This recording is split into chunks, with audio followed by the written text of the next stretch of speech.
And the power of possessions. This is some clutter clearing for the soul. Now, our intention is to bring the awareness to the energy of your physical environment, including that of your possessions. People forget about this. Some of those possessions may be contributing to stress, frustration, even anxiety. And all of that stress, frustration, and anxiety robs you of the joy-filled life you were born to live. Yes. Now we are going to do a little exercise here. So we would love it if you could grab a piece of paper and a pen. And if you have to pause, you can do that right now. And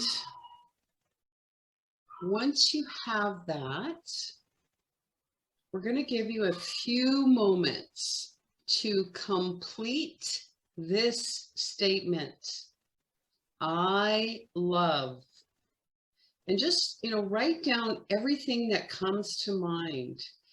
Don't think about it, just start writing. I love.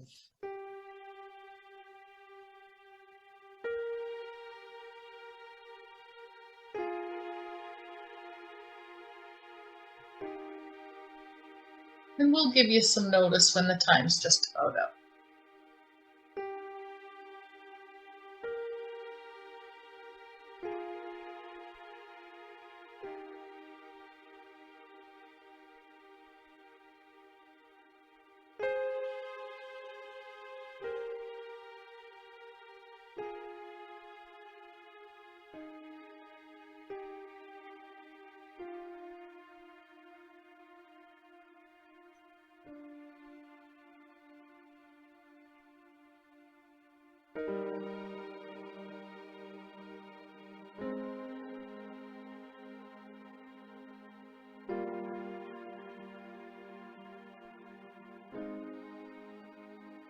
So you have a few seconds left just to finish up that last thought, those last few words. Where are you? Where are you? And we've done this many times to live audiences. And it's very interesting that we have not yet had one person have their own name at the top of the list. Mm-hmm. When we first did this with you, Cheryl, where were you on the list? I think I was about number 7. Yeah. Mm-hmm. And here's the thing. It really is an interesting observation that, who we are being, how we show up in the world is really a reflection of the level of self-love, and if you, think about this for a moment, how you respect, care for, and value anything is how you respect, care for, and value everything, including yourself. And your self-love or your self-worth is anchored or being reaffirmed by your possessions. And they are either supporting or sabotaging your efforts to have greater health, greater relationships, greater wealth, essentially all 9 vital aspects of one's life. And I would, make a suggestion that if you had yourself lower on your list, that perhaps you have some room to grow. And guess what? Cheryl and I are here to help you with that. Yay! And we too have room to grow. It's part of our evolution as a human being. So you're not alone. You are not alone on this journey. interestingly enough, Anita and I met about 15 years ago or so, probably over than that now. Yep. And we didn't realize at the time that we had lived parallel lives. It's actually quite intriguing. I grew up in rural Saskatchewan, the 6th of 7 children. And I grew up in rural Alberta, and I'm the 9th of 11 children. And you know what, we often joke and say, you know, that we both grew up in the tiniest Original house. tiny house. Yeah, no, we did. I did. No, you did. And you know, some of the results of not loving yourself, you know, could include procrastination, could include feeling stuck, anxiety, depression, the sense that you've missed opportunities. All of these stress responses, you know, could be the result of having to manage too much stuff, or, you know, what we refer to as clutter in the home. What an eye-opening experience for many people. Because, you know, we are constantly receiving information via our 5 senses. Subliminal messaging from your home or your office is affecting you, because it's the power, you know, of the subconscious mind. Do you know that the subconscious mind takes a snapshot or has a record of every emotion, every experience, everything that you've ever done? The subconscious mind has a record of that. And then the subconscious mind is the directive in which way you show up and or live your life. Absolutely. Really, that is the power of possessions. And if we look at the root word being possess, right? And then we put the 2 together and go, okay, what subliminal message and or feeling emotion, you know, have I been receiving as a result of having that in my home? You know, there may be an area of your home environment that really is reaffirming, or, you know, that subliminal messaging, that belief of that self-love or lack thereof. And, you know, the premise really for wanting to learn about and practice feng shui is to create an environment that is safe, comfortable, and that is, you know, aesthetically pleasing. So it really fuels all aspects of one's self. You know, the place where you can really express your beingness, the essence of who you truly are, your authentic self. And, you know, let's face it, none of us can be anything if we are constantly doing, managing all that stuff, the accumulation of the things that possess us, those possessions. Now, I'm sure, you know, I have a feeling, Cheryl, that everyone would love to find out maybe the top 3 reasons of why it gets to be like that. You know, what is it that makes us want to hold on to this stuff? Oh, and you know, it's quite enlightening. So what you're seeing on the screen is the cover of our advanced decluttering guideline. And when you register for the 21-day decluttering challenge, you receive this. You receive the 15-page advanced decluttering guideline. You're going to learn a whole lot more than what we can teach you in this short video. Mm-hmm. And suffice it to say, we've had returnees. That's how important, and that's how incredibly powerful this program is. Mm-hmm. But I digress. Let's go back to discovering what we feel are the top 3 reasons we hold on to stuff too long. And the first one, I might need it someday. Yes. You know, I have experienced that one over and over. It's like whatever room I go into, whatever space I'm working on next, that comes up. It's quite interesting.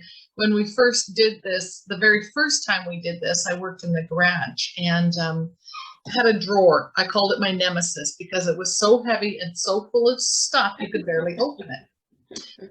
And when I cleaned it out, what I discovered, I might need it someday, was huge. Because when I left home 40 years ago, 40, my dad made sure I had tools and this and that and everything because I might need it someday. I know exactly where that belief came from. Well, suffice it to say, 40 years have passed and I still hadn't needed it. So I had been holding on to stuff for that long because I might need it. And, you know, when we do our 21-day decluttering challenge, Cheryl, it really is so exciting to see the aha moments that come from some of these limiting beliefs. Absolutely. That we have been programmed with that really don't even belong to us and or serve us. And yeah, it's a lot of fun. Let's call it one of the other reasons we might hold on to stuff way past its expiry date or its usefulness is the fact that it costs a lot of money. Oh, yeah. And, you know, the one that we see quite often when we are doing home consultations with clients, you know, when we're working with clients, and, you know, I'm going to almost venture a guess and say probably 7 out of every 10 homes has this. And especially lately. Yeah. And that is, you know, a big piece of gym equipment, you know, whether it's the treadmill or it's the elliptical bike or, you know, a whole weight training station, something. Well, you know, this big piece of equipment is taking up a surmountable amount of space in someone's bedroom. Or their office or their spare bedroom, or, you know, I've even seen, you know, coming in the entryway of the home into the living room area. And, you know, maybe at the beginning, you know, the person was gung-ho and was doing their daily routine, etc. And then, you know, life happens. And then all of a sudden now this thing not only it becomes a frustration because, you know, it's taking up valuable real estate in an area of the home that could be used for something else, but it also, the subliminal message or reminder that is constantly playing over is, I told you so. I told you couldn't do it. Who did you think you were? Oh, look at that. Now you spent all this money, right? So that little mind starts to go. And so we're reluctant to let go of that piece of equipment because it costs a lot of money. Yeah. But again, we have to think about, you know, whose program is that? Is it ours? And the interesting thing about holding on to possessions that cost a lot of money is that we are not engaging in the flow of reciprocity and or what we might know as the law of attraction. So we're blocking that energetic flow when we're holding on to those examples of it costs me a lot of money. And that can come into, not possessions like exercise equipment, but clothing. That can come into, in the garage, tools, vehicles, you name it. It could be real estate. It could be timeshares. Yeah, Right? so There's something, there's something that's not serving you, because again, our possessions are there to serve us, not the other way around. And, and I mean, the cost of a lot of money is different for everybody, right? Absolutely. $50 could be a lot of money to somebody, or $200, or, $1,000. And again, it's based on your own programs and or beliefs. But I'll guarantee that everybody is holding on to something that no longer is serving them, that costs them a lot of money. Yeah. And, they could be making room for something new to come into their life, be it an opportunity and or, something. Exactly. So let's talk about and look at the third possible reason that people hang on to stuff too long. And this is huge for so many people, myself included, as I am realizing right now. Sentimental value. Oh, yeah. Now, oh my word, maybe it was an ancestor's item. In my case, dining room table. And I have been hanging on to this dining room table. It is not comfortable. It does not serve us, but it was my grandmother's, and it's in my parents' wedding picture. And we don't sit at it. So it is taking, you want to talk about taking up valuable real estate? Yeah. And it can be, it's a beautiful table, solid wood. The chairs are solid wood. And you can sit in them for about 7 minutes before your butt hurts.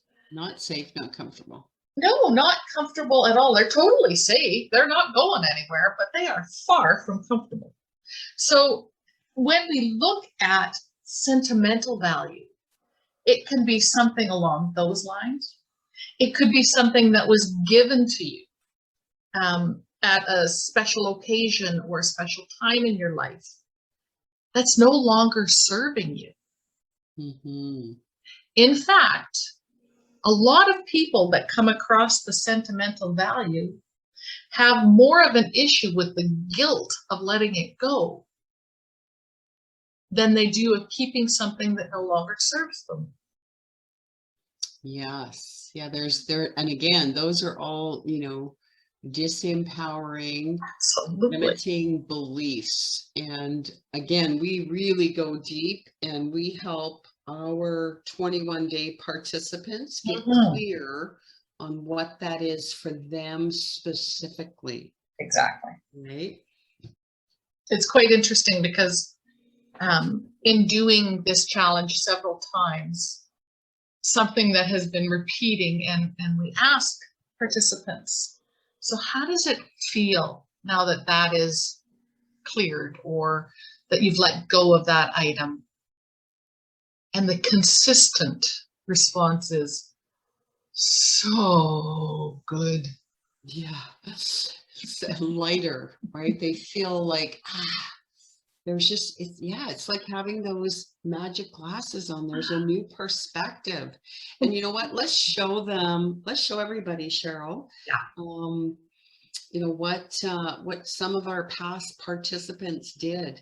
And if you look at the first image under the at home there, this is a before image, and just notice how you're feeling. Notice if any too tense up, you know, notice if there's any tension. And then, you know, the second image, right? Same thing. Just notice how you're feeling. And I think we're going to look at this, at what happened. Ah! And then you go, what? There was a couch. There was a couch under there. Yeah. And so again, you know, this was an incredible story. Cheryl, you know what? You tell this story because you tell it really good. I'd love to. So I've known the participant with the couch for a number of years, and when she made the decision to be part of this, she said, Cheryl, I'm all in. Like, I am all in. And she was. And her transformation emotionally, physically, personally, was more massive than the transformation you see in the before and after that picture. Mm-hmm. Like, we say blossom, but she didn't just blossom. She grew and she glowed, and oh my word, like her energy completely shifted. So we've talked recently, and I clarified with her because I had one thing in my head and I thought, I just want to make sure I'm giving correct information. That couch, that space, is an area that they saw from their kitchen and dining room. So every day, every time that they're in the kitchen, so it's her family, her husband, every time that you're in your kitchen, just pay attention to that, just that word. That's what they could see. And I would suggest that as a result of that, someone in the home was having digestive issues, because that's a lot of information to be digesting. Yes. And if you're in the kitchen and having to look at that and all of that little mind stuff that goes on, chances are you'd be eating very, very quickly, you know, because you don't want to look at that. Or not eating at home. Yeah, or not eating at home. Exactly. Yeah, there's some really good insight for sure. Yeah. And then, you know, the second one was our participant again. And, you know, this one is so cool as well, because if you look at the before, and our participant of the 21-day challenge was, her office desk was to the left of this image, and her husband's desk was the right, so they, you know, share the office space. Now he did not participate in our 21-day decluttering challenge. However, when she started to do some decluttering and make a shift, it just rippled out. I mean, look at on the right hand side of the after pictures of his desk, right? I mean, that's like, wow. Yeah. That's worth the price of admission, right? No kidding. There. No kidding. And it really does speak to when we do our work. We don't have to tell someone else to do theirs, nag at them. Quietly go about clearing your space. And it ripples, it inspires, it leads. And that is the perfect example of lead by example. Yeah. And we, when we do this challenge, we encourage our participants to join our private, very private Facebook group page. And so that we can be accountable, you know, we ask them to post their before pictures so that we can, you know, offer them some tools, suggestions, steps on how they can get through that. And then, of course, when they post the after ones, then wow, we get to celebrate. We celebrate the wins. We celebrate the success. Absolutely. And it is just a really cool way of of having someone or a group to be accountable to. 100%. And you know, we get testimonials all the time now. I think we've gotten a testimonial from absolutely every single person that's participated, and those numbers are growing. But this particular one that we want to share with you was from Charlene, and there was so many points in her testimonial that hits home for so many people. And the first one is, and I'm just going to read these. So this 21-day decluttering challenge provided me the motivation to do the work and to finish the work. Because she shared with us that she has decluttered before. So she starts, and then life happens. And she'd start, and then life happens. And the perfect example of that is her husband asked for a drawer, space in one drawer in a cabinet. And this time around, she realized by clearing the space for her husband that it created so much more joy and gratitude between them that he wound up getting 4 drawers. Oh yeah. Right? 4 times what he was asking for. That's pretty cool. That's pretty cool. And then the last part of her testimonial was that the being accountable that we've talked to, referred to already, being accountable to the group. It's fun. It actually can be fun. Yeah. And it helped keep her on track. There were so many, and there continues to be, ideas that are shared, and people celebrating and sharing in your accomplishments, and the giving and the receiving of the praise and the ideas and the support. And I think the support is huge for so many people because, and we've seen it every time as well. Inevitably, someone will go, I haven't even started yet. And that's okay. Start right now. Start where you are. It doesn't have to be 21 days full on decluttering. Absolutely not. It's step into this. Step into this and see where it takes you, one step at a time. And you know, the other thing I want to mention too, Cheryl, because I know we've had this come up, you know, someone asked me, or a couple of people have asked me, so do you tell us what to do and what room to do? And we say, no. This isn't about telling you to do anything. This is about supporting you, sharing ideas with you, having you make your own action plan.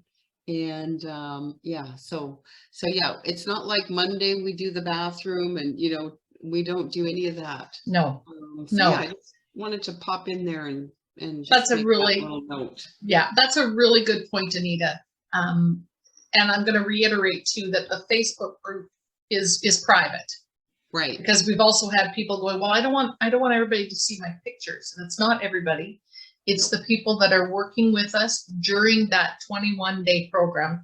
Even past attendees don't see what's going on currently unless they're participating.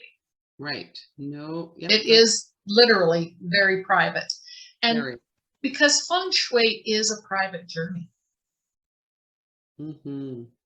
Our programming, our belief systems are so powerful, and they're being reinforced by our possessions.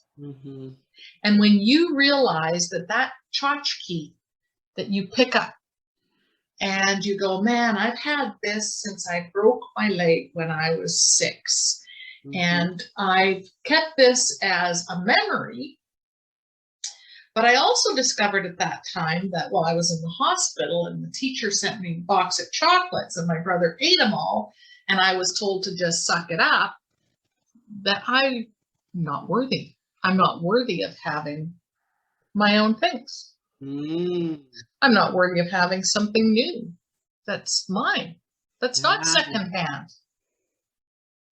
That's what the 21-day decluttering challenge is actually about. Oh, yes, it is. Okay, so how do people like, okay, I'm like after that story. I'm in. Okay, where do I register? Yeah.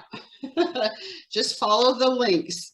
And because if you got this far, just follow the links, and or you can go to www.21daydeclutteringchallenge.com and register.